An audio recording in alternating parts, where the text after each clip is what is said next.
Okay, so I'm gonna record this little study session, just practicing some theories from the book that I'm reading right now, which is called the Grinder's Manual. So what I'm gonna do is I'm gonna go through my hand history, and really what I'm looking for here is to see my value betting and to see my light C betting. So what I'm going to do is I need to come up with a filter. I have 6,466 hands. So I need a filter for where I see the flop. And that's really what I'm just really interested here, is what I'm doing when I see the flop. And then I'm going to say what I think I should do, and we'll see exactly what I did do. And it should actually give me a lot of hands too. It's going to give me 838 hands, so I could just go right into the replay all hands and report. And what I'm going to do is I'm going to cover this up because this always shows like the result or who won or something like that. So let's see, I have King Ace here first from the small blind. So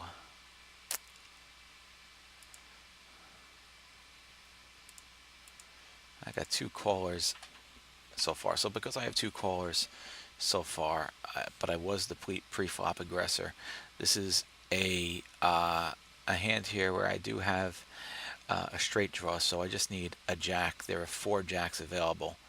So, but I do also have the best hand here. So this is a light c-bet situation though, because I do not have a made hand. So there's 4 of the people. They check around. So I actually checked out of position. I checked. And I don't think that's the wrong play because I am out of position. But I can still light c-bet on the turn. So a 2 comes out here.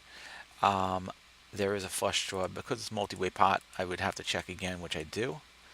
And here we get a queen, and I guess I'm just going to check through and fold. Okay. So that wasn't the best. Alright. Alright, ace jack. I open raise. And I get a caller. Alright, so this is good. And here we have a flush draw. So this would be a light c-bet situation. Oh no, we also have the. I'm sorry, we have jacks also. So actually, this would go under the value betting situation here. So let's see. There are the different rules. The first thing I need to ask myself is my do I have a relative hand? Is my relative hand strength sufficient? And the answer, of course, here is yes. And let me just go over to Flopzilla, and because I'm going to want to see what my equity would be here. So let's see, if I punch in, let's see, let me clear this out. And I have ace jack, ace, and then I had jack of clubs. Yeah. And actually, I just move this over.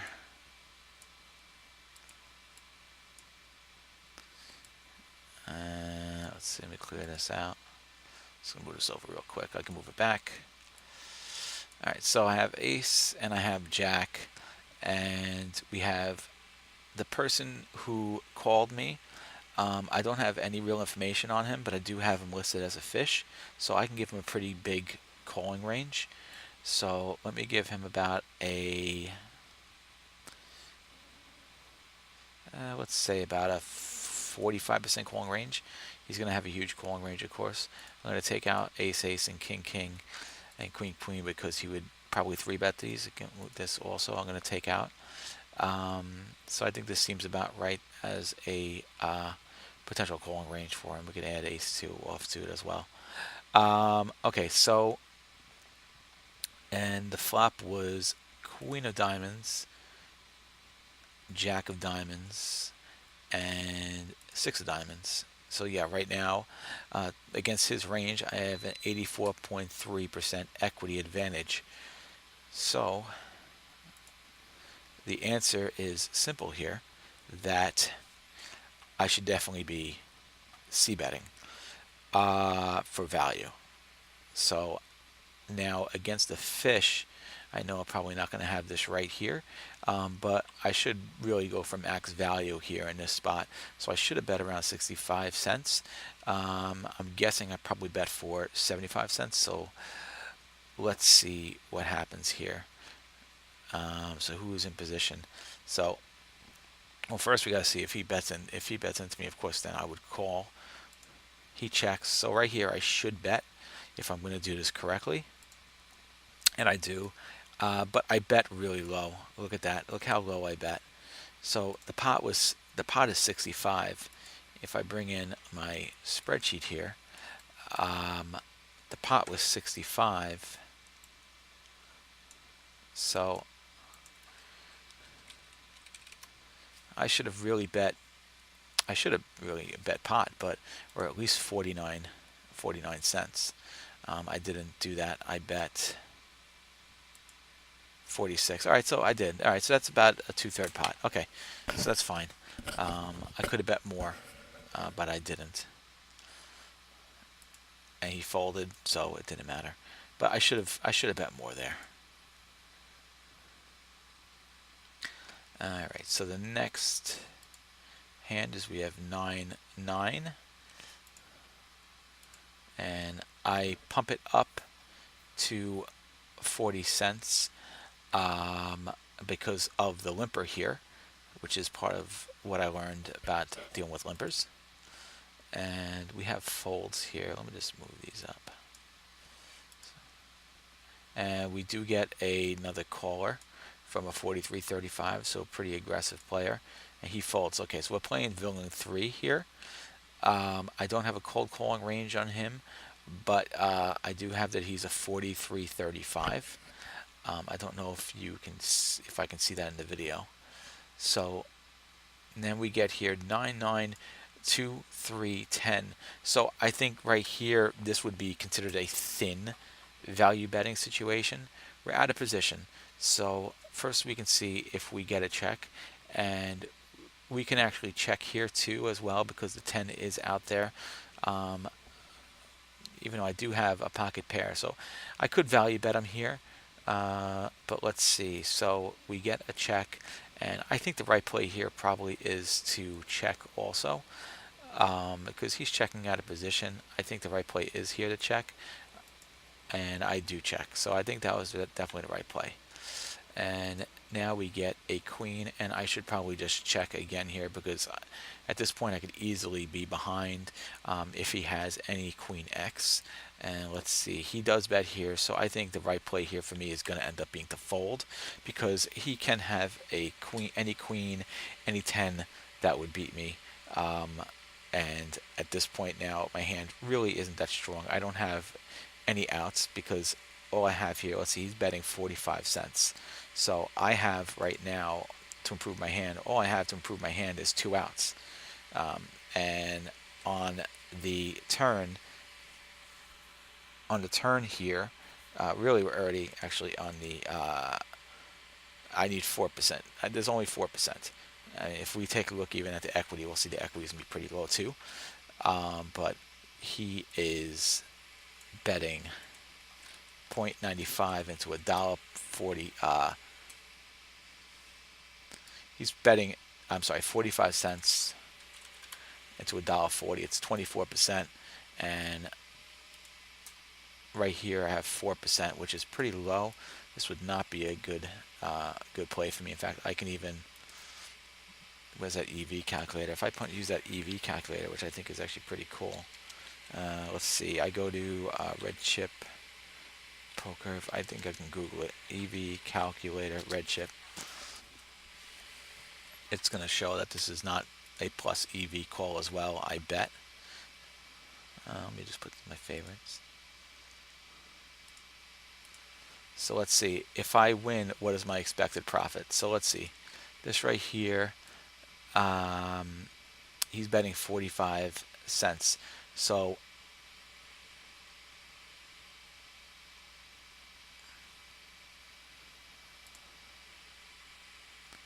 So let's see. Well, first let's figure out what I'm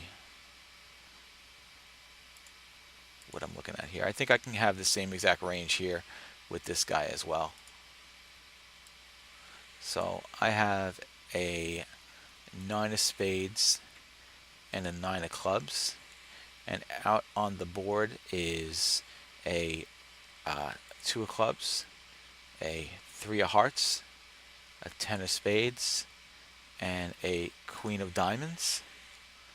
So actually I am showing to have an equity here of 67%.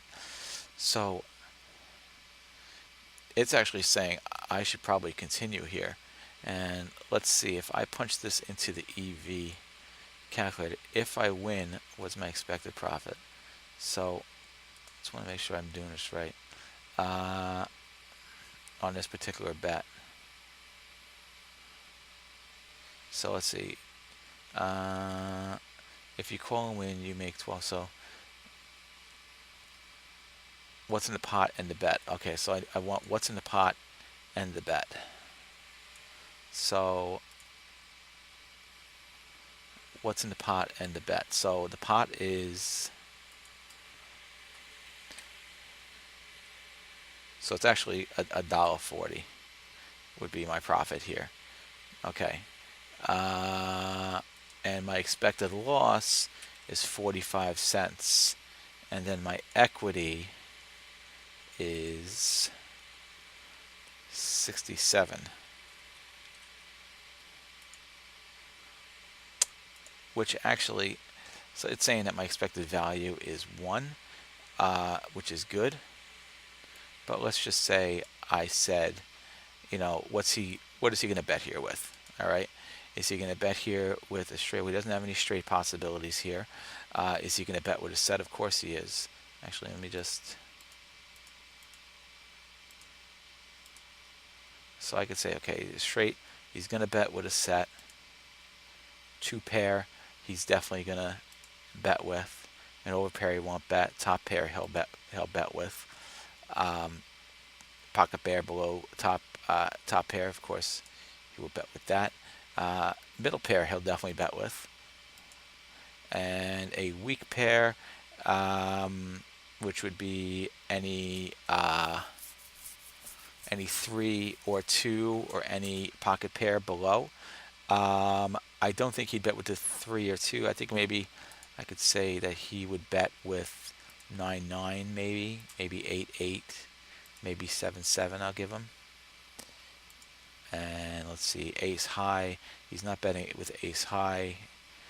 No made hand, open-ended straight draw. You know, he's a loose player, so I can definitely see him doing that. I don't see him betting with a gunshot.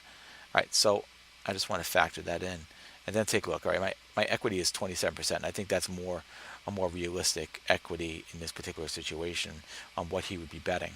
So if I actually punch in then 27% equity.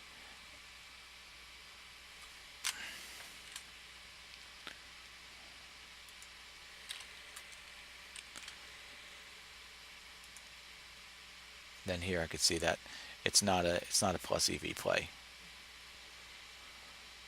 So, and then it's another way I can do this too. Let's see, if I did it this way, I want to use this equity calculator. So if I needed to call, let's see, if I did 45 cents, and I mean, it's obvious it's just not a plus EV play because of you know, 27% is just not good. So hopefully I folded here.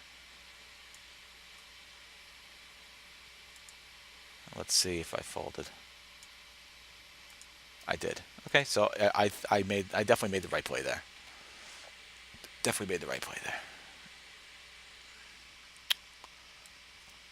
Because it would not have been plus EV. The only thing is I'm just not sure if I can figure this out using this here. But I mean, I didn't even need to go this far because of the fact that, first of all, you know, look at the number of outs. I have 4% compared to his big bet that he had in just not a good equity situation. And just to put it in perspective, okay, let's just say, that let's say I had a better hand. Let's say I had middle pair. Okay, let's say I had just like 10 and 9. I can't have 10 of spades. So let's say I had 10 of diamonds and 9. All right, then it's 39%. Let's just see, just for example, let's put in 39.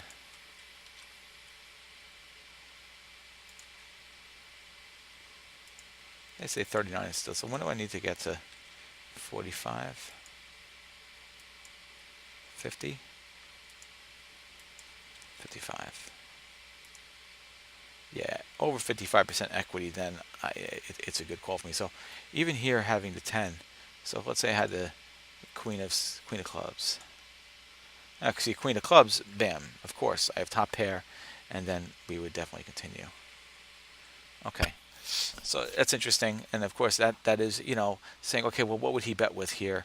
And I know, of course, I am probably beat by having 9-9, which is what I had, with only 27% equity versus this particular range. Let's see what the next hand brings us. So here I have queen 9 offsuit, and I raise it off of the limper, and I do get a call.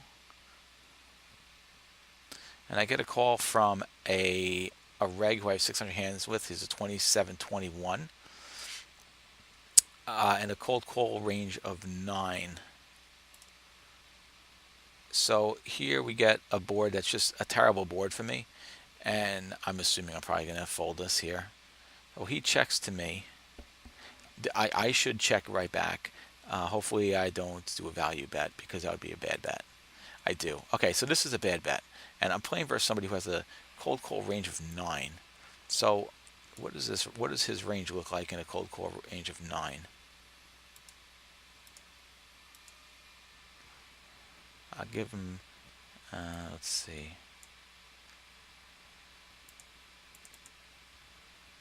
If I make it about, so 9, about that. But we know that he doesn't have these, because he would have raised me on something like this stuff here. We know, maybe even the ace queen. So we'll give him more suited aces in his range. Maybe king 10, queen 10 we can put in there in his cold calling range, and these suited connectors as well. So 9.2 range. So this is what his range looks like. So let's see, does his board really connect with this range? 3, 8, 3 of hearts,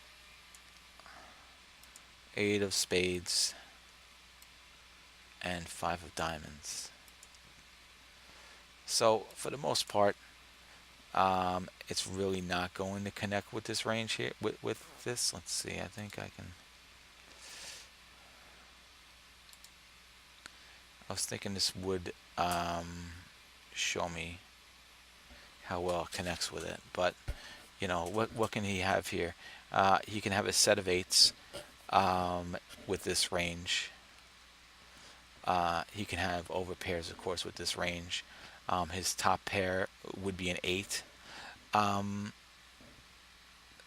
So I still don't think that it was a good bet, because what am I betting here? This is really a bluff bet. And let's see, his fold to C bet is 65%. So I mean, I do have some fold equity here. Now, how much was my bet? It was a small bet. But still, he's probably going to call me here, because what does he think I have? He's going to say, well, he raised it up. He doesn't have a 3, an 8, or a 5. He didn't pair his board. And even if he did pair his board, with this particular range that he has,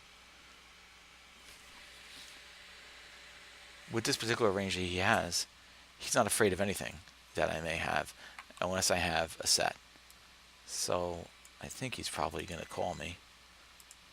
He folds. And I think that was a bad fold on his part because, I mean, what does he think I have here?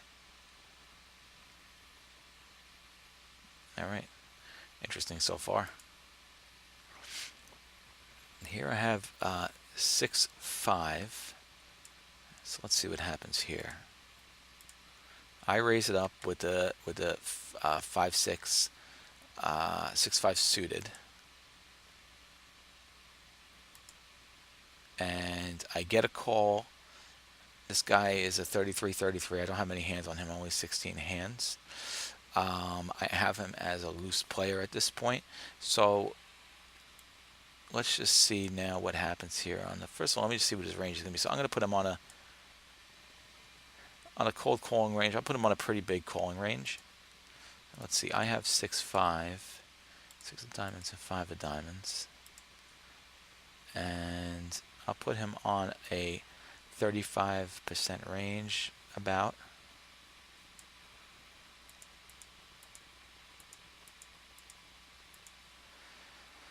Okay.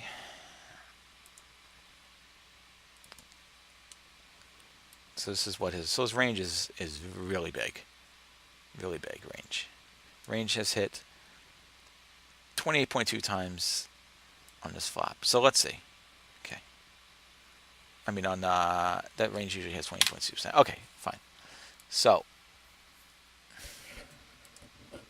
I get 9-5-2.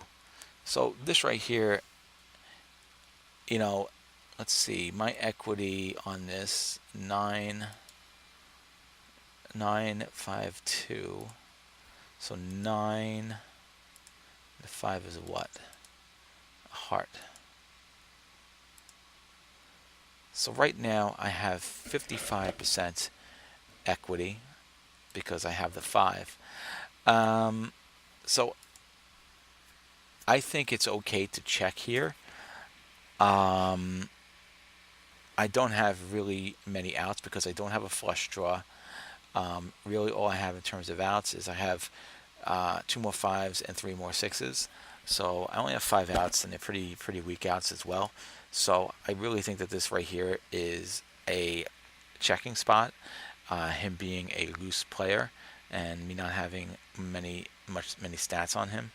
But let's see. I could also bet him small. But let's see. So he checks, and I do bet, and I put a small bet in, about a half pot bet versus him. So, I mean, it's a 55% equity at this point. But when I'm betting that much, I should have bet higher to try and induce a fold, I think.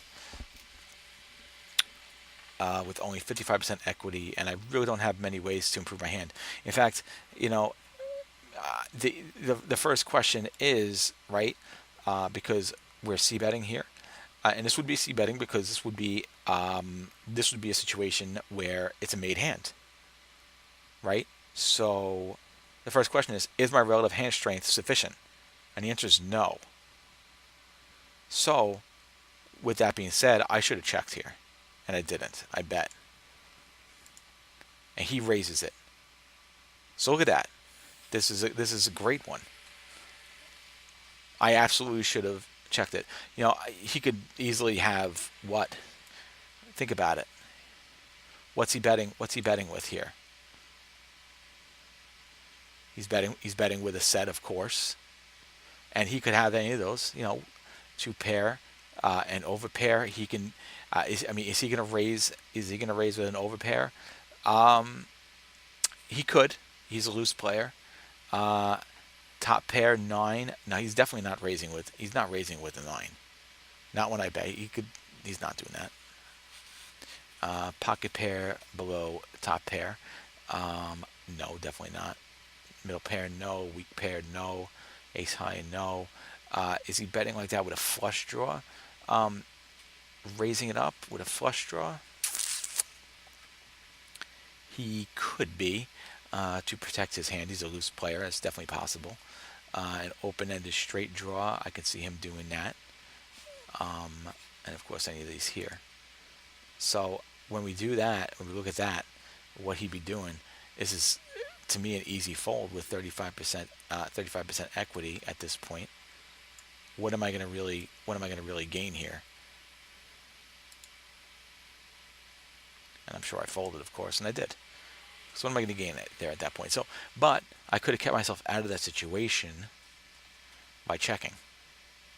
I never had to lose money on this hand. Here I have Jack 10. So let's see. See what happens here with Jack 10. Folds to me. So I'm going to raise, min raise. This was an attempt at a steal, and I get called on it.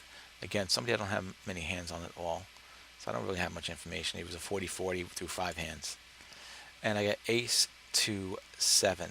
So this would be a light c-bet situation. So I got to go through the checklist. Okay, the light c-bet situation. First of all, I'm out of position. So just starting right there, I'm out of position. This should be a check. I should not be betting in this spot. My equity in this situation. Let's see where my equity is at this point. We'll leave him the same as this. All right. So let's see. I have a jack of diamonds. First of all, the fact that I'm out of position already says this is absolutely should be a check. We have an ace of hearts because we're not value betting.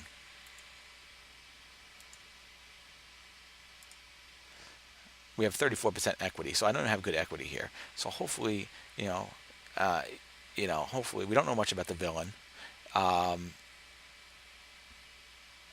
are we going to improve our hand with a jack or a 10, really, or straight by getting a queen or a king? So, I mean, you want to say, okay, we have 8 plus 6, 14 outs.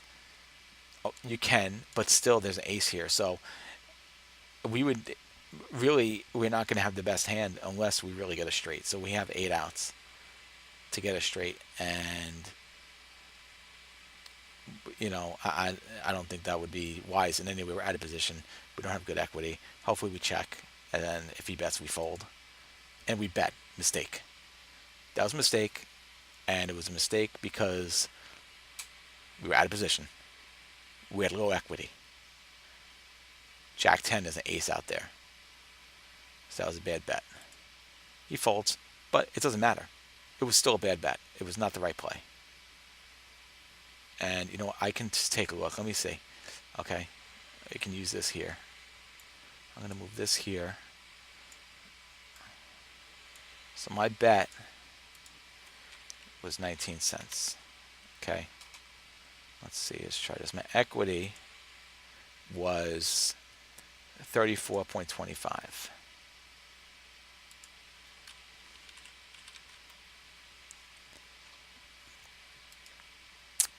And let's see. Let's just say I had him 50% because I don't really know. It's a minus EV. It's a minus EV situation.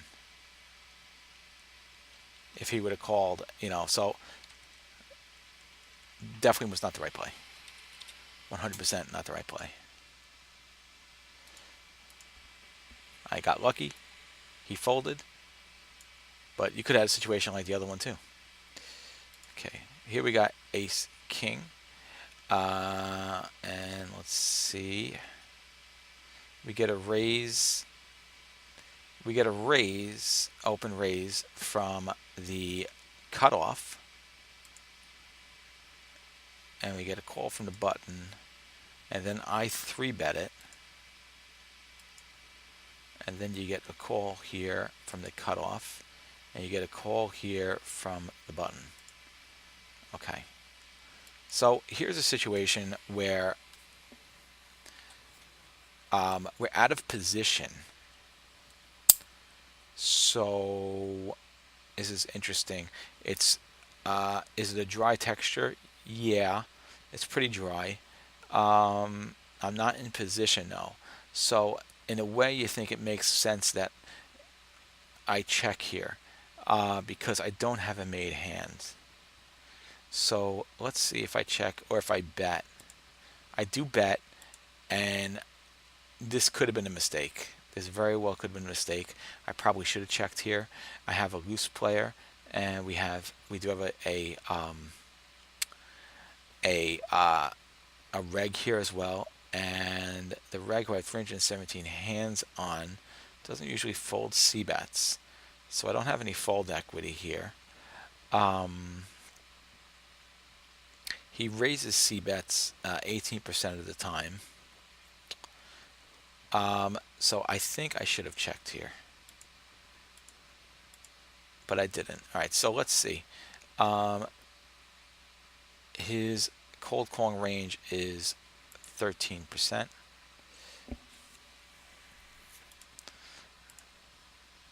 So first of all, let's punch in King Ace. I'm sure I'm going to have great equity here. 4 of hearts and 2 of hearts and 7 of clubs. I mean, I'm going to have great equity here. He has a 12% cold calling range, so we'll take these out of course. We could add some suited connectors. All right. So my equity is 75%. It's pretty good. So if that's the case, and I'm in a multi-way pot, and I have really, really good equity, maybe the bet was the right play in this spot. You know, I do have showdown value even with the King Ace, because I do have, you know, I do have an ace and a king, so the top best kicker. So, yeah, okay, this is fine. I think this was actually the right bet for now on the flop. It's not a vuln. It's not a vuln. My head. It's a very strong hand. The only thing that made it stronger, of course, is if I had a straight possibility too. But I wasn't really in a heads-up pot though either. You know, I got to stand by. It was the wrong bet. I should have checked it, and I could have done a check call. Either way, we're here, and then I get the nut flush. All right, so I have the nut flush. So let's see. I'm versus a reg. So if I remember correctly, I got to do half pot bets here because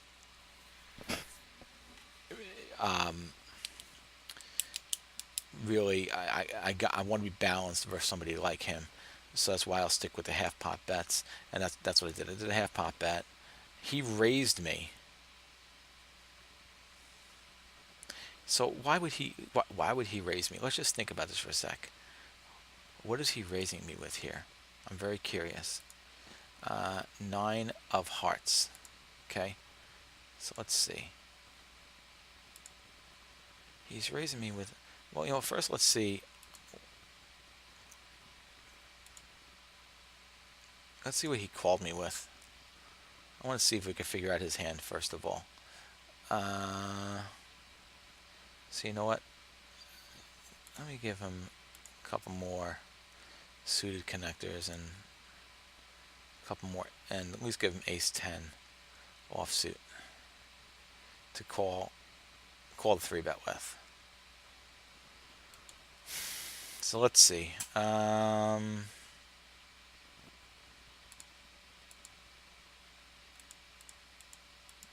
Just go down the line here. I liked.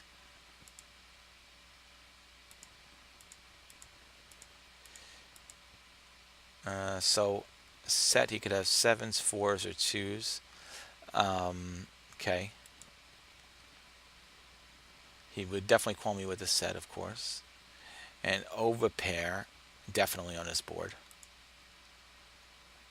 Top pair, 8, 7, 7, 6. I mean, of course, he would definitely call me with that. He's got top pair. It could stay top pair. Pocket pair below top pair? I don't think so. Middle pair, there are none. Weak pair, no. Ace high. Yeah. No handmade, of course, no. Flush draw, definitely. Let's see, overcards. No, I don't think so. I don't think so, because they're not going to do anything for him here. Backdoor flush. I don't think he'd be calling me with that. And all these other things are just, I think they've already been pretty much represented in some way. So my equity is still 70% versus his calling range at this point. So then we get the 9 of hearts. And let's see. 9 of hearts, of course, my equity is great. But what is he now raising me with? A straight flush, there is none. A flush, of course. Definitely he's raising me with a flush. Straight, there is none. A set.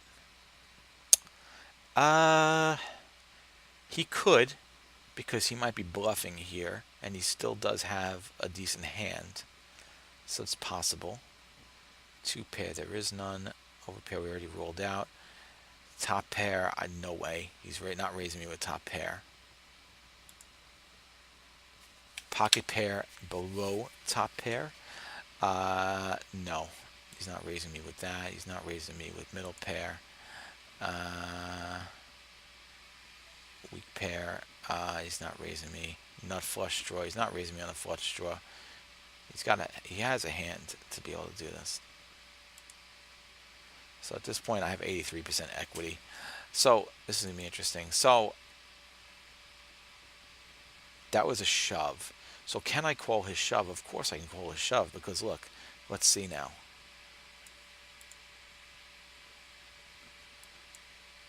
My expected profit here is going to be $15.44. If I lose his bet, which is $7.92. And my equity in this situation is 83%. So my EV is plus 11. So of course I'm calling it here. I mean, this is a no-brainer. Of course I do have enough flush draw. And then you have an 8, which comes out. And he had 9-7. So we had 2 pair.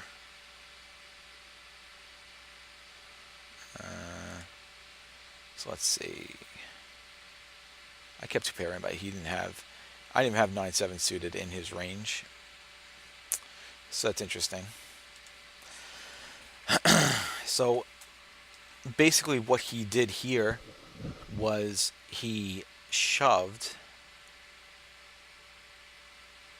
with 9-7, trying to represent the flush, and he was hoping that I would fold based off of that information, saying, oh, he's got the flush, I'm gonna fold.